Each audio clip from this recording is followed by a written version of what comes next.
Ministers have just concluded preparations for the NATO summit in Madrid in 2 weeks from now. Russia's war against Ukraine poses the biggest threat to our security in decades. So we must set out NATO's response for the longer term. At the summit, we will take decisions to make NATO even stronger and more agile in a world that is more dangerous and more competitive.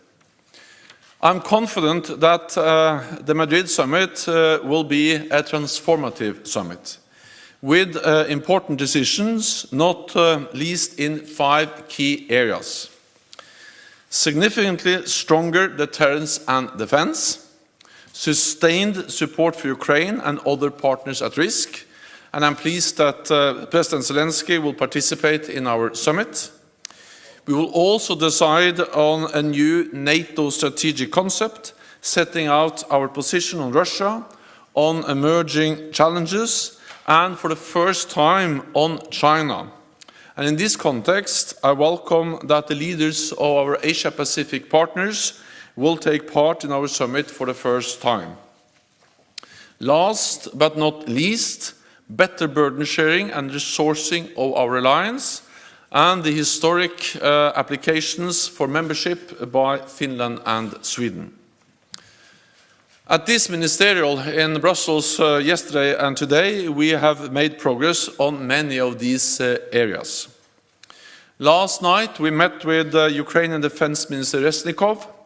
We addressed the imperative need for our continued support as Russia conducts a relentless war of attrition against Ukraine. NATO allies and partners have been providing Ukraine unprecedented support so that it can defend itself against Moscow's aggression.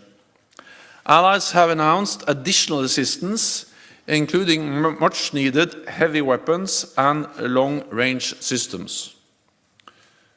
We also discussed plans to support the country for the longer term.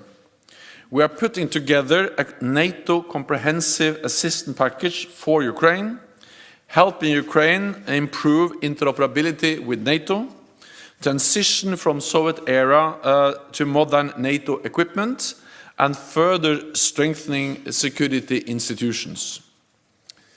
Yesterday, over 40 nations, NATO allies and partners took part in the meeting of the Ukraine Support Contact Group led by the United States and committed to continue to uphold Ukraine's right to self-defense. Georgia, Finland, Sweden and the European Union also joined the meeting of NATO defense ministers. We made clear that all countries have the right to choose their own path without outside interference. Russia's aggression is a game changer, so NATO must maintain credible deterrence and strong defense. Today, ministers addressed the scale and the design of our future posture and how we can step up across all domains with substantial strengthening of our presence, capabilities and readiness. This will mean more NATO forward-deployed combat formations to strengthen our battle groups in the eastern part of the alliance, more air, sea and cyber defenses, as well as pre-positioned equipment and weapon stockpiles.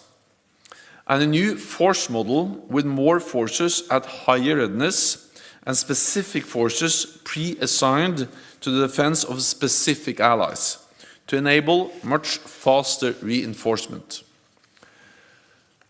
A number of allies have committed to contribute to our stronger presence in the eastern part of our alliance, but we still have some work to do as we look to the summit, where I expect further announcements. The substantial strengthening of our deterrence and defense is necessary for our security, but it does not come for free. So ministers also discussed the importance of resourcing our decisions. We have seen 7 consecutive years of rising defense investment across Europe and Canada. Allies are also contributing to NATO deployments and exercises, and investing in more high-end capabilities, including fifth-generation aircraft and emerging technologies. Now is the time to keep up the momentum so we can continue to preserve peace, prevent conflict, and protect our people. And with that, I'm ready to take your questions. Okay, Frankfurt Allgemeine Zeitung, in the last row. There. Thanks a lot. Secretary Thomas Kutschka, Frankfurt Allgemeine Zeitung. Secretary General, the Pope has made a few remarks on NATO's possible contribution to the war in Ukraine. He said that we don't know the whole drama unfolding behind this war, which was, and I quote him, somehow either provoked or not prevented. We all know the Pope can claim infallibility for his remarks, maybe not for this one, but I'd be keen to hear your reply. Thanks. So NATO is a defensive alliance, and the war in Ukraine is President Putin's war. This is a war that he has decided to conduct against an independent sovereign nation.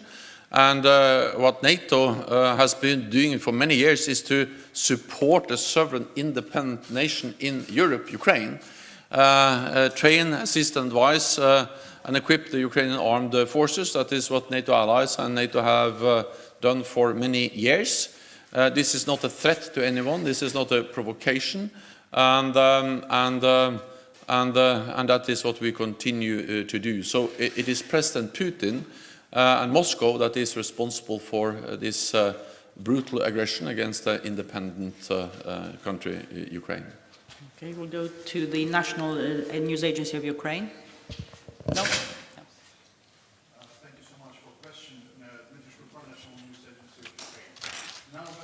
Expectations in Ukraine because of a big three visiting Ukraine. I mean, leaders of France, Germany, and Italy.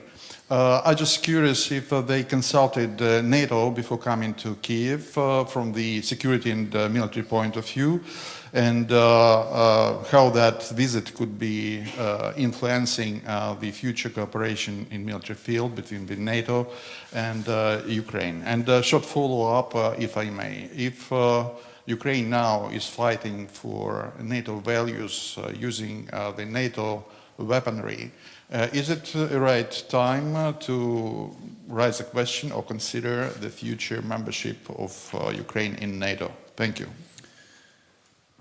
I welcome that leaders of NATO allied countries go to Kiev and visit Ukraine and meet with the political leadership, meet with President Zelensky, and also see the atrocities, the result of the brutal aggression by Moscow and President Putin in Ukraine. I think that is important to demonstrate solidarity, to convey a clear political message, and also, of course, to have that opportunity to consult with the political leadership in Kiev.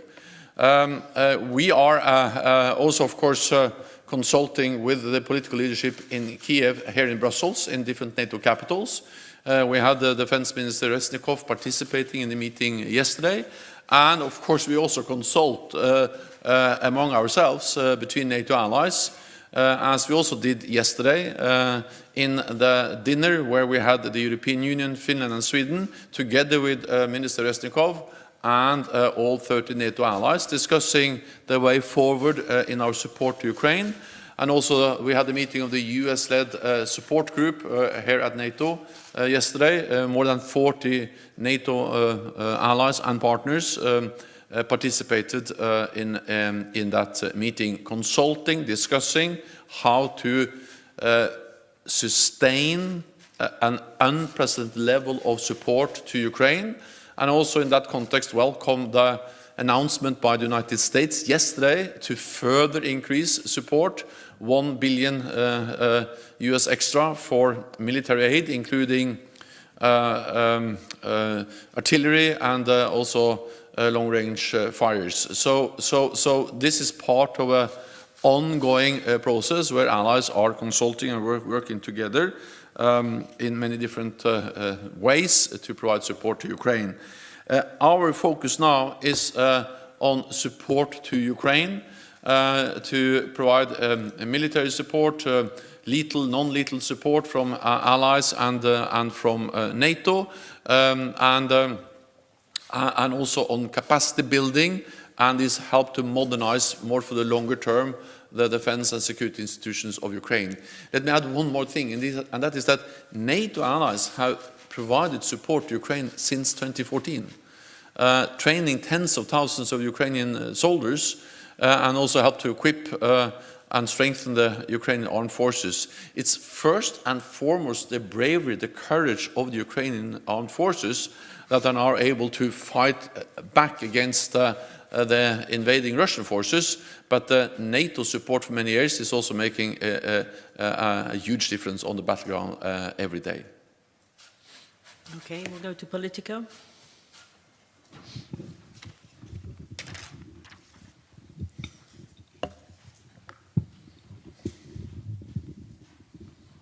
Thank you very much, Leigh Beyer from Politico. I have two questions. The first is on the new model which you described on pre-assigned forces. Did any new countries offer troops today for the eastern flank under this new model? And if so, how many and for which frontline countries? And my second question is, have you made any progress today on the tricky question of more common funding for the alliance? Thank you. First, on the new force model, we made significant progress both on agreeing the exact modalities, elements of the new force model, but also we heard several allies indicating that they will provide new national announcements to contribute to the new force model. I think it's a bit wrong if I now start to announce on behalf of those allies. I'm certain that they will make the announcements well ahead of the NATO summit in 2 weeks' time. But we know that already Germany has been out there announcing readiness to provide extra support and also specific pre-assigned forces for Lithuania. And we've also seen announcements earlier from the United Kingdom. And then, of course, we also see other allies like France playing a leading role in Romania, leading the battle group there, and also France participating in many other ways, for instance, also with some more presence in Estonia and air policing.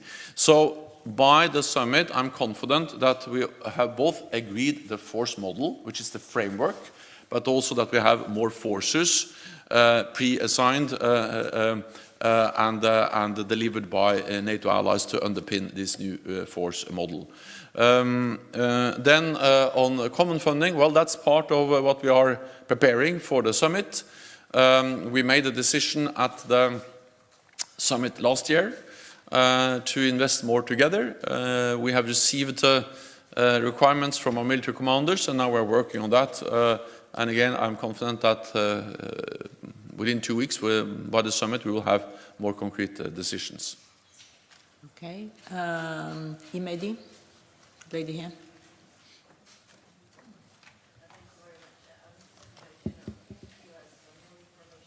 Taylor support document and about the meeting you had with the Georgian minister and also about Madrid summit.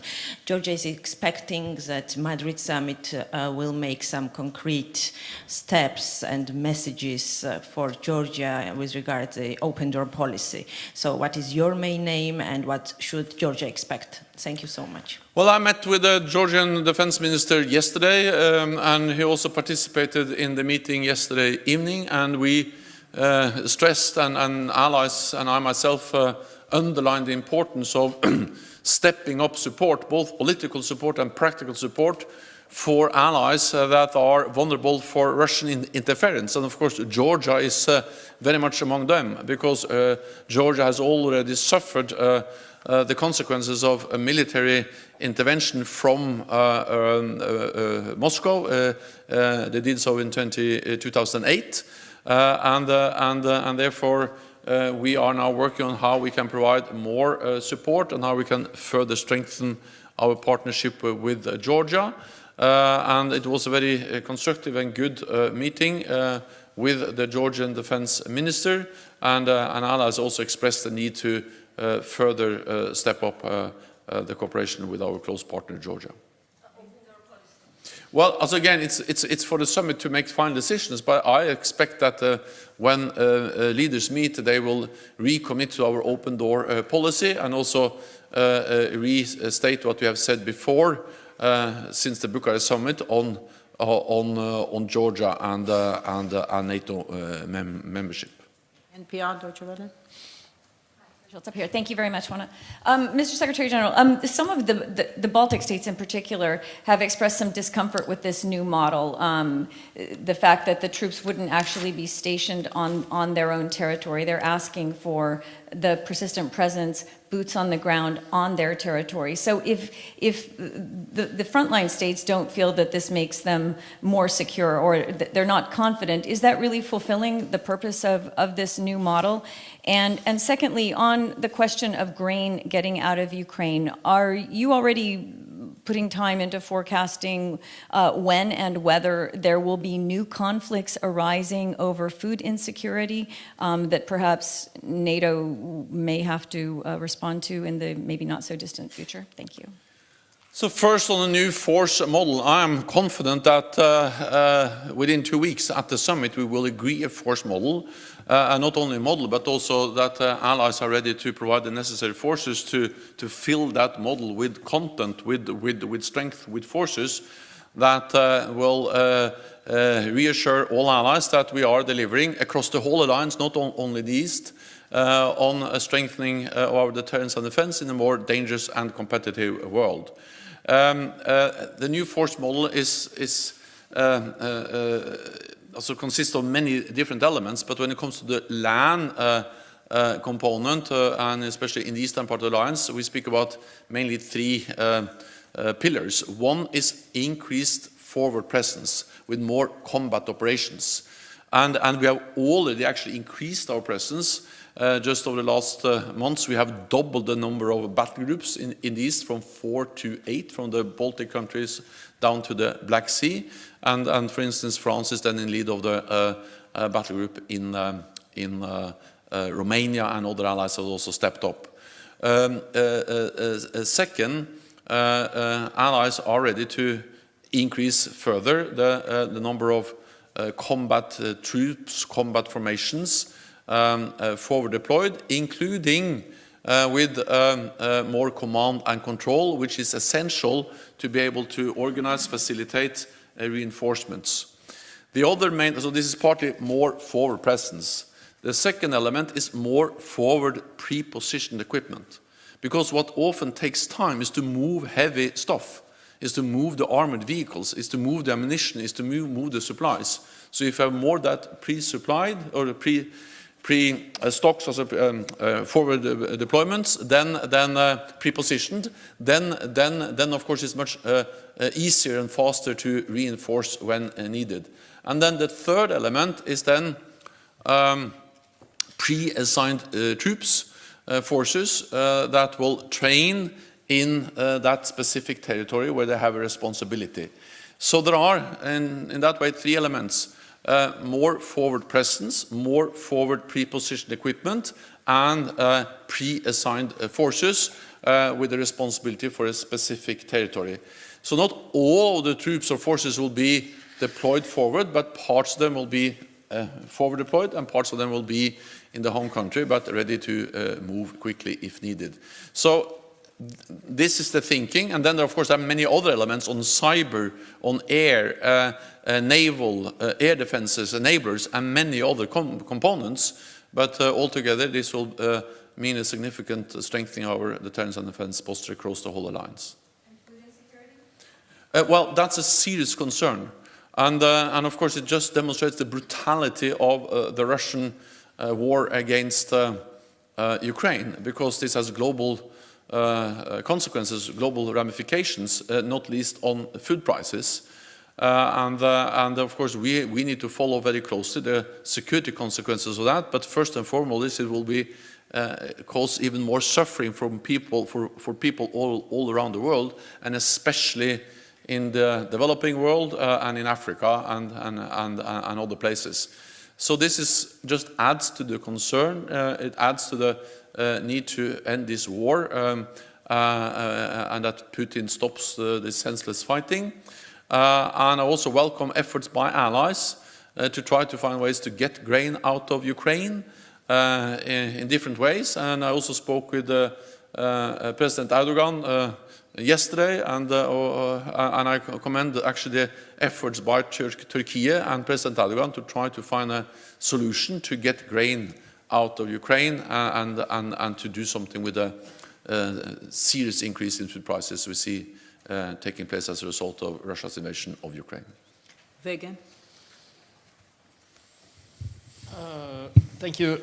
As you mentioned, you talked to President Erdogan yesterday, and after that you stated that the talks was about, quote, make progress in the accession process for Sweden and Finland. But after that we heard their foreign minister saying that Turkey's expectations were not met in documents from Sweden. So what can you say now about the status of this accession process? That we are working hard and actively to find a solution. I welcome the historic applications by Finland and Sweden. Many allies also expressed their support for this historic decision by Finland and Sweden. But at the same time, of course, I and allies take seriously when Turkey, an important ally, express concerns on specific issues, not least related to terrorism.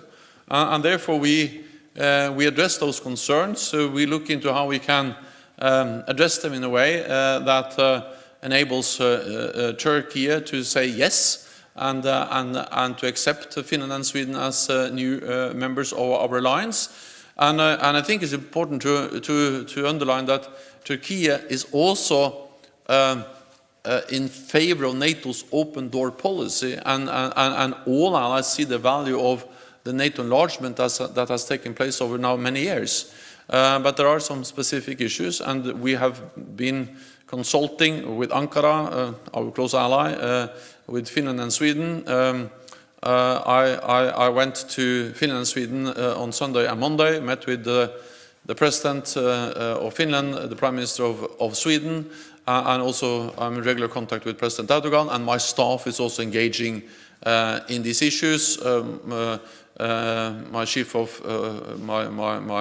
staff is working hard together with many others to try to find a solution. So this is something we are working hard on, actively on, and my aim is to find a solution as soon as possible. Financial Times. Thank you. Henry Foy, Financial Times. Secretary General, on the Turkey point, how much are you worried that the longer this drags on, the more it's fantastic propaganda fuel for Russia, who know there are other countries that want to enter NATO, know that there are other countries that seek NATO protection, but at the moment you guys can't get your house in order to allow Finland and Sweden to come in, even though the briefings just a month ago were that this would happen in a matter of weeks. I mean, is there a reputational issue here for NATO? NATO is an alliance of 30 different allies and with different parties in government with different views on many things. And then often we don't agree on all issues at the start of a process. So then we have to do as we always do when there are differences, and that is to consult, to discuss, to look for ways to reconcile different views. That sometimes takes some time, but that's also the strength of NATO, that we make decisions by consensus. Of course, by nature, that is a decision-making process that sometimes requires some time, some consultations, some meetings, some hard work. But at the end of the day, those decisions are extremely strong because they're taken by all NATO allies. And the impressive thing with NATO is that despite the fact that every decision has to be taken by consensus, we are actually able to make a lot of decisions, also on difficult issues. And I'm confident that also we will be able to make a decision on this. I cannot say or tell you exactly how much time we will need, but my ambition is to have a decision soon.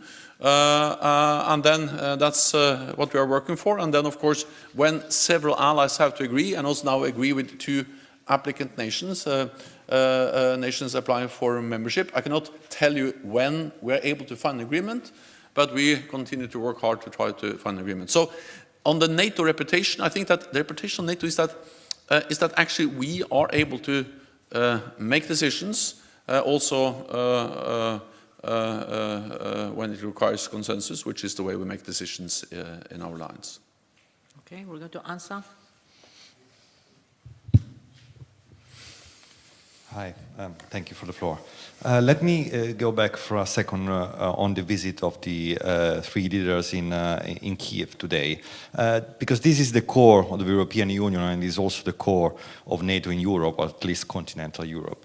Those leaders never traveled to Ukraine before, and the visit takes place today, the day of the ministerial here in Brussels. So, is it just a coincidence, or we can read into it a new resolve, so to speak, of the European leg of the alliance towards Ukraine? And secondly, the Kiel Institute today has published a report in which says that basically the gap of some countries between the pledges of the arms to Ukraine and the actual delivery is significant. And I wonder if you can say something about that too. Thank you.